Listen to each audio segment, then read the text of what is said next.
क्या पता है मुझे, कोई बात नहीं। ओके गाइस, चलो स्टार्ट करते हैं। आज हमारे पास है MMC the mirror market concept, और आज मैं इसका फेज 1 एक्सप्लेन करने जा रहा हूँ। ये आपका पहले से ही बता देता हूँ, आपने स्लो मेथड शुरू करा है तो 2 से 4 महीने में, एग्जैक्ट नहीं जानता कितना टाइम लगे, लेकिन 2 से 4 महीने में ये कंप्लीट होगा।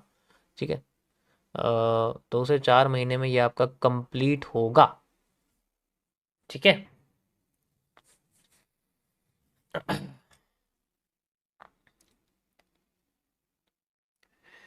ठीक है, चलो।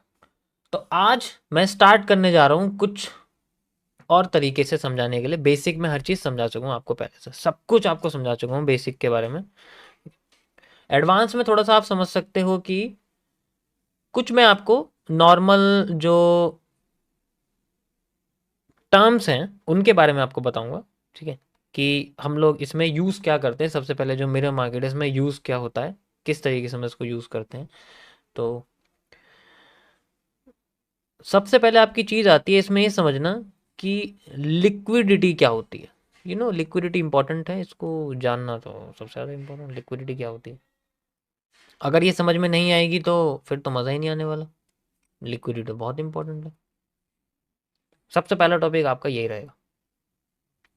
ठीक है, ये नए लोगों के लिए है, और पुराने लोग देखो जितना ज़्यादा तुम, मेरे को भी पता है लिक्विडिटी, लेकिन मैं भी बताता हूँ ना डेली, ताकि मुझे भी याद रहे और भी अच्छी तरीके से मेरा रिवीजन हो, मुझे भी चीज़ें याद रहें और मैं भूलूँ ना। ताकि कभी भी मुझे ऐसा कोई एरिया दिखे जहाँ पर ज़्यादा लंबी विक है, इसका मतलब वहाँ लिक्विडिटी स्वीप हुई है, स्वैप हुई है ना, ऑब्वियस सी बात है। लेकिन अगर मैं नहीं बात करूँगा तो उसके बेसिस पे हो सकता है कि मैं चीज़ों को भूल जाऊँ, तो वो याद रखनी इंपॉर्टेंट है। सारी की सारी चीज़ दिमाग में कन्फ्यूज़न क्रिएट कर देगी, इन्फॉर्मेशन ओवरलोड हो जाता है फिर। लिक्विडिटी क्या होती है, देखो लिक्विडिटी आसान भाषा में बात करूं तो जब हम लोग कोई भी एसेट है, देखो मैं आपको ना शुरुआत के कुछ दिनों में थोड़ी डेफिनेशंस वगैरह बताऊंगा, वो ज़्यादा इंपॉर्टेंट रहेगा। ठीक है, ठीक है, जो एसेट्स हैं मैं आपको थोड़े अलग तरीके से बताऊंगा। जो एसेट्स हैं हमारे पास, जैसे कि कोई भी चीज़ है, कोई भी एसेट है, और उसका प्राइस किसी भी सपोर्ट या रेजिस्टेंस पे है। ठीक है, उसका प्राइस किसी भी सपोर्ट या फिर रेजिस्टेंस पर है, मान लो सपोर्ट पर या रेजिस्टेंस पे है, तो उस कंडीशन में वो कैंडल जिसकी विक लाइन सबसे ज्यादा है, भाई जिसकी जो विक होती है, जो कैंडल होती है ना हमारे पास, जो कैंडल होती है हमारे पास ऐसे करके, अगर वो सपोर्ट पे है, यानी कि ये कैंडल जो है बिल्कुल नीचे बैठी हुई है, बिल्कुल टाइम जो है सपोर्ट पर है, तो इस कंडीशन में इसकी जितनी लंबी लाइन होगी इसके पास उतना ज्यादा प्रेशर होगा, उतना ज्यादा प्रेशर होगा, बहुत ज्यादा जो है, इसे हम लोग बोलते हैं एज ए बुलिश प्रेशर। ठीक है, हम लोग बोलते हैं इसे बुलिश प्रेशर। और ये बुलिश प्रेशर बड़ा खतरनाक होता है ना। भाई बुलिश प्रेशर बड़ा खतरनाक होता है। अब ये आता कहाँ से है, अब मैं पूछ लूं कि ये बुलिश प्रेशर आया कहाँ से, क्या जवाब दोगे? मैं नए लोगों से पूछ रहा हूँ, बताओ। मैं बोल दूं यहाँ कि इसके अंदर बुलिश प्रेशर है, आया कहाँ से बुलिश प्रेशर, क्या इंडिकेट क्या करोगे, मतलब एक्सप्लेनेशन कैसे दोगे किसी के सामने अगर बैठ गए? भाई मैं एक एनालिस्ट हूँ, हमें हर एक मूव का एक्सप्लेनेशन देना पड़ता है। अगर कोई पूछ ले तो एक्सप्लेनेशन क्या दोगे, भाई ये बुलिश मूव आया कैसे, रीजन क्या है इस, क्या हुआ रीजन? या फिर ये बोल दोगे कि भाई यहाँ तो जो है कोई ऑपरेटर आगे बैठ गया, ऐसे बोलोगे, ऑपरेटर आगे बैठ गया। वो ये हमारे यहाँ तो यही यही जो है इंडिकेशन की गई, भाई कुछ भी नहीं हुआ, बस ऑपरेटर आगे बैठ गया और 1 मिनट के टाइम फ्रेम पे आगे बैठा है, वो लगवा दे। No no no no no no no.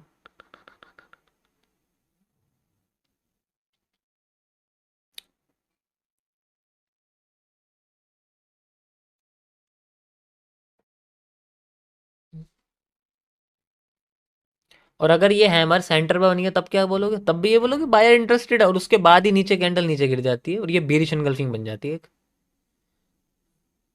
तब क्या बोलोगे? कैंडल यही सेम है, लोकेशन बॉटम से थोड़ी सी ऊपर बन गई, बॉटम पे नहीं है, सपोर्ट पे नहीं, सपोर्ट से थोड़ी सी ऊपर है, तब क्या बोलोगे? ठीक है,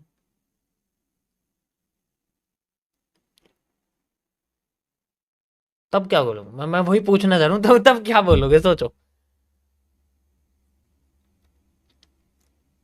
थोड़ी सी ऊपर बन गई ना ये, और वहीं से रेड कैंडल नीचे बन गई, और उसके बाद फिर एक और ऐसी ही कैंडल बनी जिसकी विक उससे लंबी थी, तब भी उस पर बोलोगे यार ये भी शायद फेक है।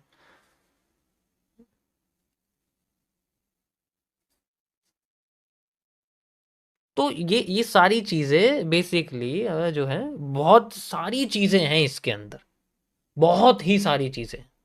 तुम यकीन नहीं करोगे एक कैंडल के पीछे कितना सब कुछ छुपा हुआ है, इमेजिन भी नहीं कर सकते। मैं भी आज तक जो है नहीं जान पाया हूं। जितना मुझे पता है मैं उतना आपको बता रहा हूँ। ठीक है,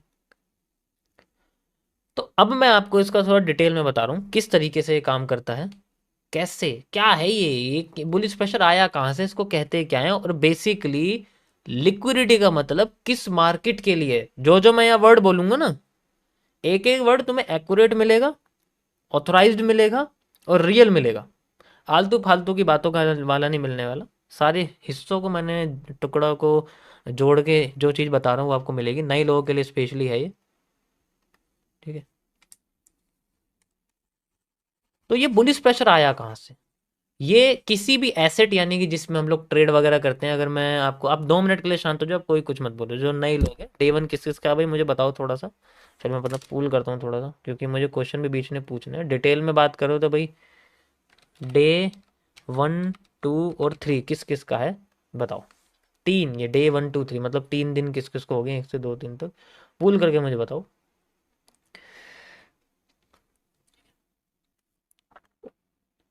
तो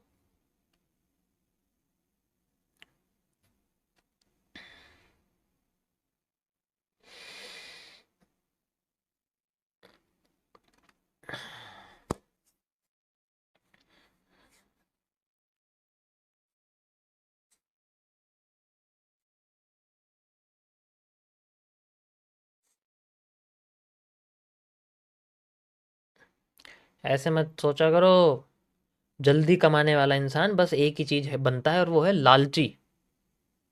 जल्दी कमाने वाला इंसान सिर्फ लालची बनता है। ठीक है,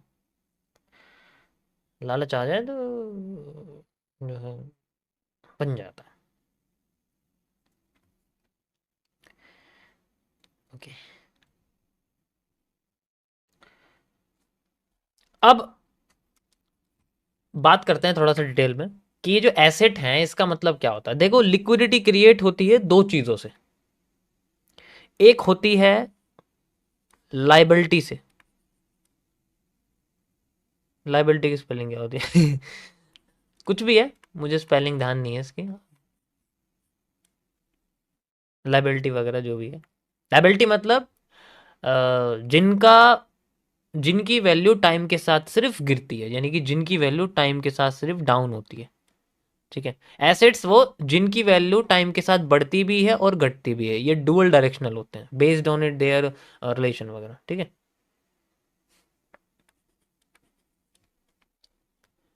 जैसे गाड़ी है, फोन है, घर है, घर तो नहीं, कंप्यूटर है, फोन है, माउस है, और खाना है, चश्मा है, बोतल है, जो भी मेरे आसपास है वो सब लाइबिलिटी है। ठीक है, ये क्यूब है, ये जो है चाबी है, ये सारी चीज़ें जो है लाइबिलिटी हैं। हम्म,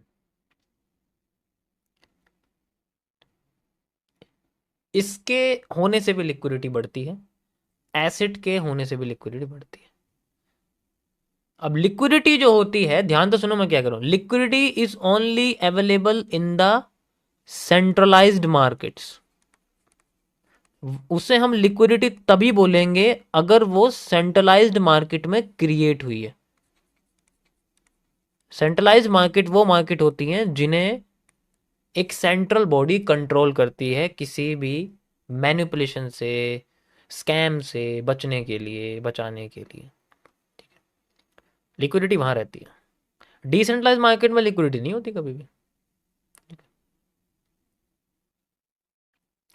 एसेट होते हैं हमारे, जैसे कि रियल इस्टेट, ठीक है। भाई घर वर खरीद रहे हैं तो आगे जाके जो है पैसा वैसा बनेगा। हैं? अब मैं 1.5 करोड़ 1.5 करोड़ का अगर मैं कोई फ्लैट ले रहा हूँ, ठीक है, और मैं वो 1.5 करोड़ की एक एस क्लास ले रहा हूँ, मर्सिडीज की कोई भी गाड़ी ले रहा हूँ मान लो, ठीक है, तो किस में फ़ायदा है मेरा लेने में? किसकी वैल्यू आगे जाके बढ़ेगी? कुछ सोचो। अगर उस रियल एस्टेट के उस फ्लैट के आगे से, उस फ्लैट के आसपास से मेट्रो भी बन गई, ठीक है, उस फ्लैट के आगे से मेट्रो भी बन गई, तो किसकी वैल्यू बढ़ेगी? मैं अपनी गाड़ी के आगे हूटर लगवा लूं, टायर बड़े कर लूं, उससे उसकी वैल्यू थोड़ी बढ़ जाएगी। उससे तो उसकी शो बढ़ेगी बस। ठीक है, समझ रहे हो ना मैं क्या कह रहा हूँ? तो एसेट्स वो चीज़ होती हैं जिनकी वैल्यू टाइम के साथ बढ़ती भी घटती भी। शायद ऐसा भी हो सकता है घर के आगे उस फ्लैट के आगे बम गिर जाए, वॉर हो जाए, तो उसकी उसका प्राइस कम भी हो सकता है। अब उसे कोई लेगा नहीं, या उसी फ्लैट में भाई कोई मान लो कोई मर्डर वगैरह हो जाए, हैं, तो उसे कोई भी नहीं लेगा, क्योंकि कोई भी ऐसे घर में क्यों रहेगा जहाँ भूत वगैरह घूमते रहते हैं। कोई भी नहीं लेगा, तो उसका प्राइस वैसे ही कम होगा। जब कोई ले नहीं रहा तो।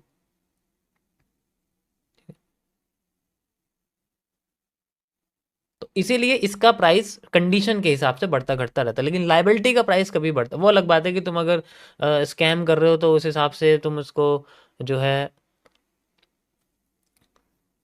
पीतल को तुम चांदी दिखा दो तो फिर पीतल को तुम जो है सोना दिखा दो, पीतल को तुम प्लेटिनम दिखा दो, वो अलग बात है लाइबिलिटी में। वो अलग बात है कि वो पीतल है। तो ऐसे ही रियल एस्टेट इसी तरीके से आपकी कोमोडिटी है।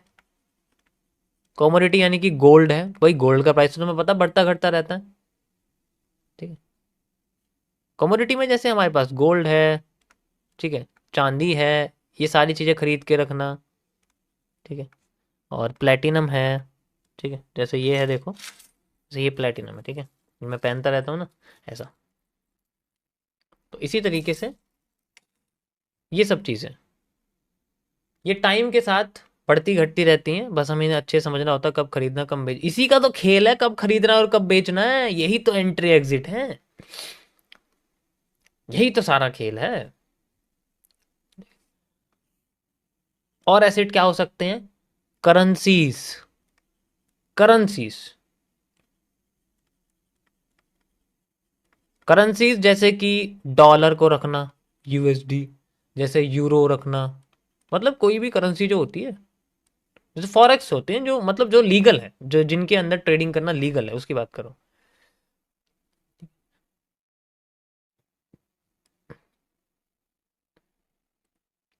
जैसे जेपीवाई है, ठीक है।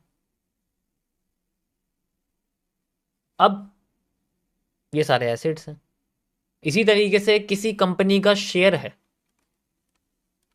भाई कल का वो कंपनी एमआरएफ जैसी उठ गई, 100 रुपए का शेयर था, आज वैल्यू, आज वो 1 लाख चल रहा है, 1 लाख 1.5 लाख कुछ भी चल रहा है, तो उसकी तो वैल्यू बढ़ गई ना। तो ऐसे एसेट्स होते हैं। अब जब ऐसे एसेट्स को जो हमारे पास है उनको हम लोग बेचने जाते हैं, ठीक है, भाई ऐसे एसेट को जब हम बेचने जाते हैं, जब हम लोग इनमें से कोई भी एसेट को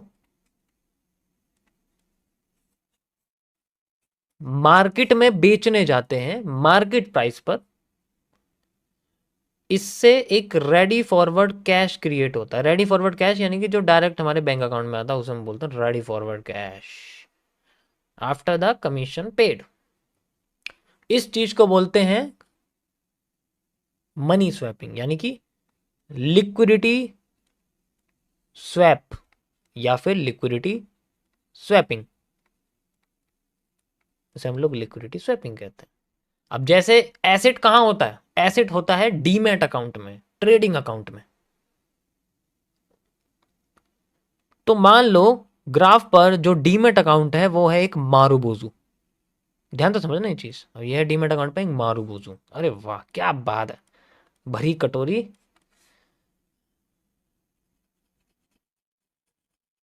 और ये है भरा हुआ शेयर की वैल्यू हमारे पास। मान लो डीमेट अकाउंट में भरा हुआ है शेयर, उसकी वैल्यू बहुत हो गई है, यहाँ खरीदा था, यहाँ हो चुकी है, ये वैल्यू है उसकी।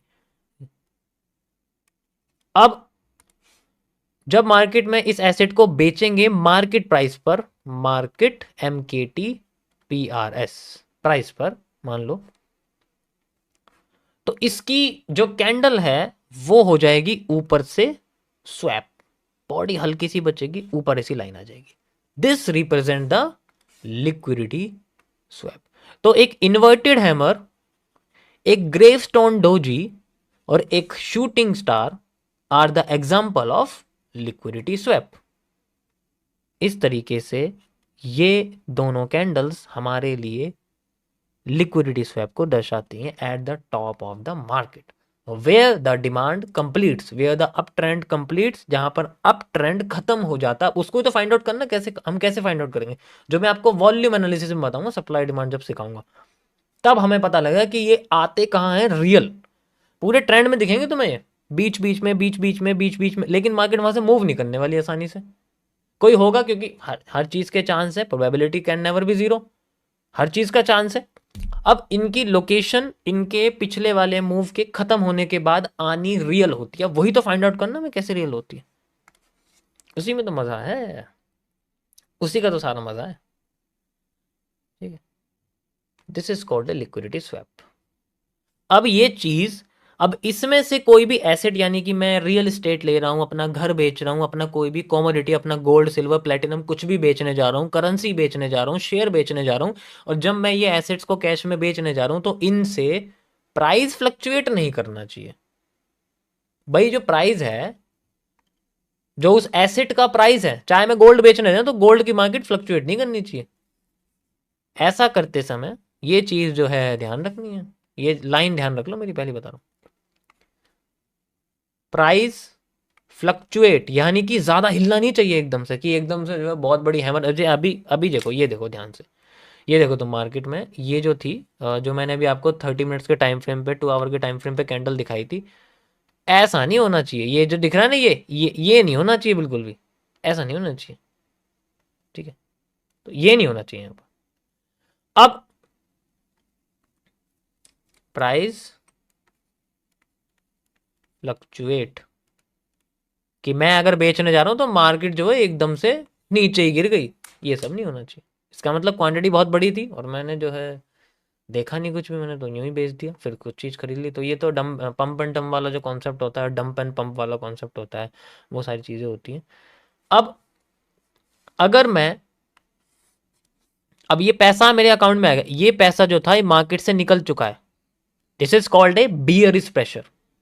भैया मार्केट से जो है प्रेशर निकल चुका है, और ये पैसा जो है मेरे अकाउंट में आ गया, तो ऐसे हम बोलेंगे बियरिश प्रेशर, ऊपर से नीचे आ गया। ठीक है, ठीक है, ये पैसा कहाँ आ गया, मेरे डीमेट अकाउंट से मेरे बैंक अकाउंट में पैसा आ चुका है। ये जो बाकी का बचा है ये कमीशन है, मार्केट का वगैरह आप कह सकते हो, सारी चीजें जो। अब मैं मान लो अपना बैंक अकाउंट, यानी कि अब मेरी जो ये मारूबोजू है, ये मेरा बैंक भरा हुआ है पूरा का पूरा, यो पूरा का पूरा जो है ना, बैंक पूरा का पूरा भरा हुआ है फुल एकदम, कोई दिक्कत नहीं है इसके अंदर। ये मेरा बैंक है मारूबोजू, इस बार ग्रीन कलर का, इस बार मेरा ये बैंक। ठीक है, ये अब मुझे उड़ती उड़ती एक ऐड आती है या किसी की लाइव स्ट्रीम आती है जिसमें मुझे दिखता है कि वो सामने वाला लाइव ट्रेडिंग कर रहा है और सामने से करा रहा है, और उसने जो है मेरे को सामने से डेमो अकाउंट था लेकिन वो दिखा रियल रहा था, और मैंने उसमें से उसके कहने पे अपना जो पैसा था, यानी कि जो मेरा कैश था जो मेरे बैंक अकाउंट में था, मैंने ये पैसा एक डीमेट अकाउंट में ट्रांसफर कर दिया। ठीक है भाई, मैंने पैसा डीमेट अकाउंट में ट्रांसफर कर दिया, ये मेरे पे रेडी फॉरवर्ड कैश था। अब मैंने इस कैश का यूज करा मार्केट में इनमें से किसी भी एसेट को खरीदने के लिए, घर, गाड़ी, बस गाड़ी तो नहीं, घर, या फिर कोई भी गोल्ड सिल्वर या बिटकॉइन वगैरह कुछ भी एसेट है, वहां मैंने खरीदने के लिए करा। तो मैंने यहां पर वो एसेट खरीद लिया, एसेट खरीदते मेरे बैंक में बन गया हैमर। तो ये नीचे से खत्म हो जाती है मार्केट। तो एक हैमर और एक हैंगिंग मैन, एक हैमर और एक hanging man represent the markets bullish pressure. तो इसीलिए हम इन दोनों को बुलिश प्रेशर की तरह कंसिडर करते हैं, by structure not by the location. ध्यान से समझो मैं क्या कह रहा हूं। अभी तो मैं देखना तुम हैंगिंग मैन कैसे मार्केट को उठाता है, धीरे धीरे समझाऊंगा एक एक कैंडल के बारे में। तो नीचे से मार्केट खत्म हो जाती है, तो ऐसे में क्या होता है कि हमें यहाँ पता लगता है मार्केट में नीचे से बुलिश प्रेशर आया, इतना पैसा हमने मार्केट में डाल दिया है, और डालने के बाद यहाँ पर एक बुलिश प्रेशर क्रिएट हुआ है, एंड देन यहाँ पर एक एसेट को हमने खरीद लिया। अब ये सारा पैसा किसी ये लाइव स्ट्रीम वाले ने या किसी भी हमारे एडवाइजर ने बोला कि भाई उस एसेट को खरीद ले। अब वो प्रॉफिट में जाए लॉस में जाए मैं उस बारे में बात नहीं कर रहा हूँ, वो थोड़ी सी पर्सनल बात हो जाएगी। तो यहाँ डीमेट अकाउंट में मैंने पैसा डाल दिया, कोई भी ट्रेडिंग अकाउंट जैसे हम लोग बोल सकते हैं। इस चीज को हम लोग बोलते हैं लिक्विडिटी स्वीपिंग, यानी कि लिक्विडिटी स्वीप हम इसको बोलते हैं, ऐसे करके। समझ आया? और ये सारी चीजें भी मार्केट में उस एसेट के प्राइस पर होनी चाहिए, उसका प्राइस फ्लक्चुएट नहीं करना चाहिए। यहां तक समझ आया? पहले यहां तक सिंपल समझो, कैसे समझेंगे इसको, किस कैंडल का मतलब क्या होता है पहले तुम्हें समझना पड़ेगा। जिसकी जितनी लंबी विक उसके पास उतना बड़ा प्रेशर। अब लोकेशन क्या है उसके बारे में हम लोग आगे बात करें। समझ आया यहां तक? नए लोग बताओ पहले। This is called the simple liquidity concept, और इसके अंदर कुछ नहीं है। अब मैं आगे बताऊंगा तुम्हें अभी और क्या है इसकी कहानी, क्या क्या। ठीक है, एक मिनट रुको।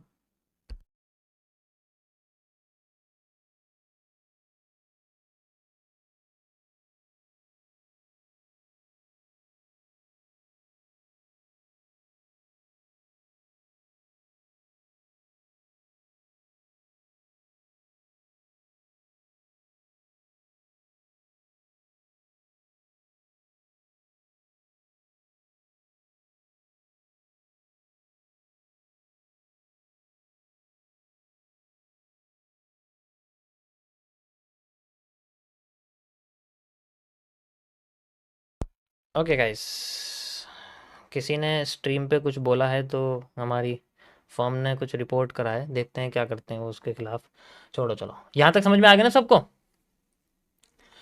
ओके, सो नेक्स्ट चलते हैं हम लोग आगे इसके। अगर प्राइस फ्लक्चुएट हो जाए तब क्या करेंगे?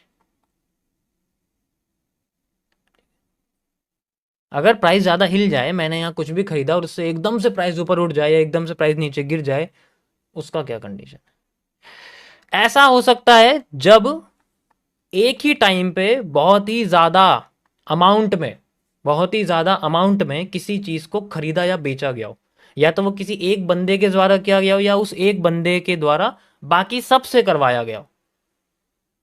समझ आया? And it is totally illegal in the market. कैसे होता है?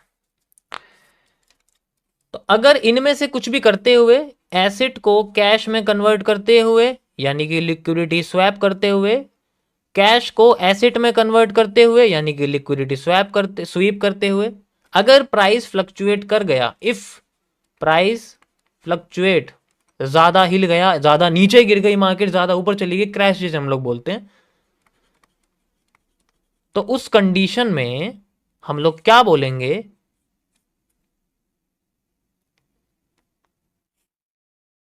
इलिक्विडिटी।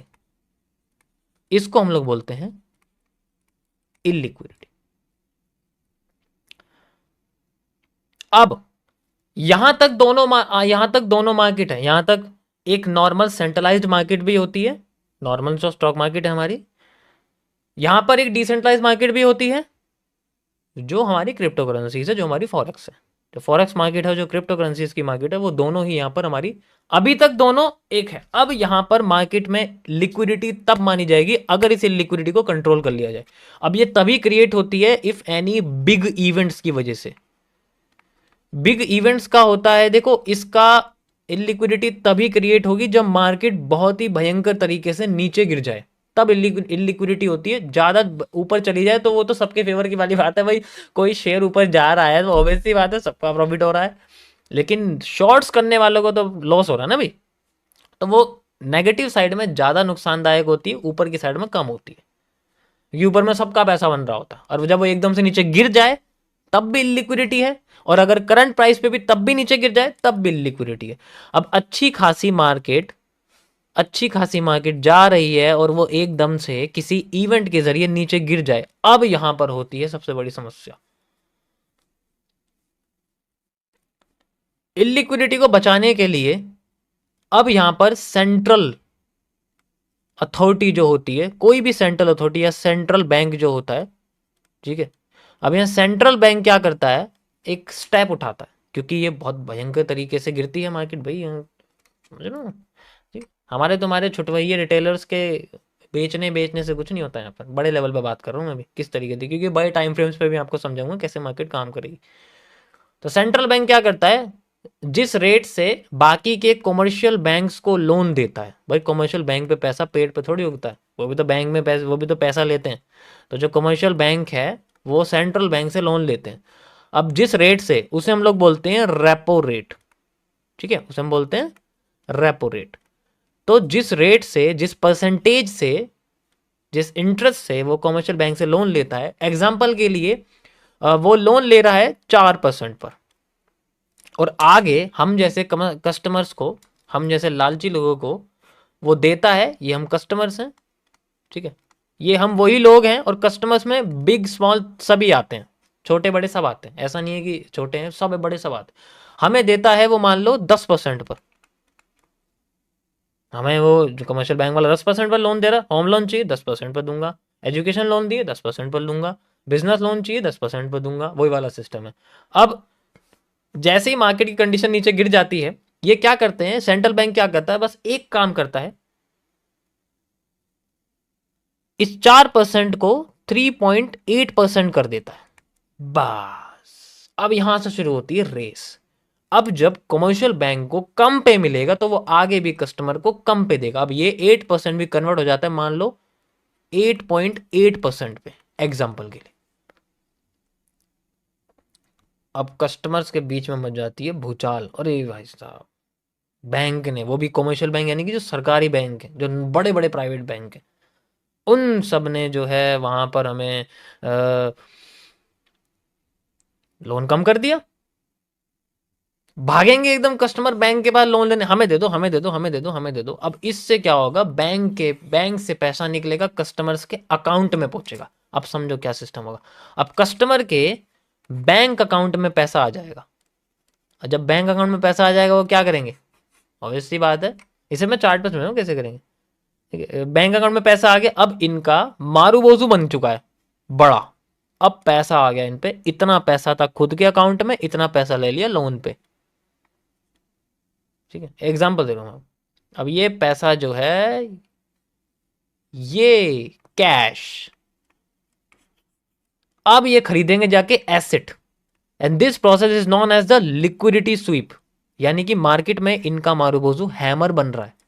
और अगर हैमर बन गया तो इसका मतलब क्या है, मार्केट ऑटोमेटिकली ऊपर जाना शुरू कर देगी, ऑटोमेटिकली, धीरे धीरे करके, धीरे धीरे करके, धीरे धीरे करके, जैसे जैसे वो एसेट्स में इन्वेस्ट करेंगे, जैसे जैसे एसेट्स में इन्वेस्ट करेंगे, जैसे जैसे इन्वेस्ट करेंगे, ठीक है,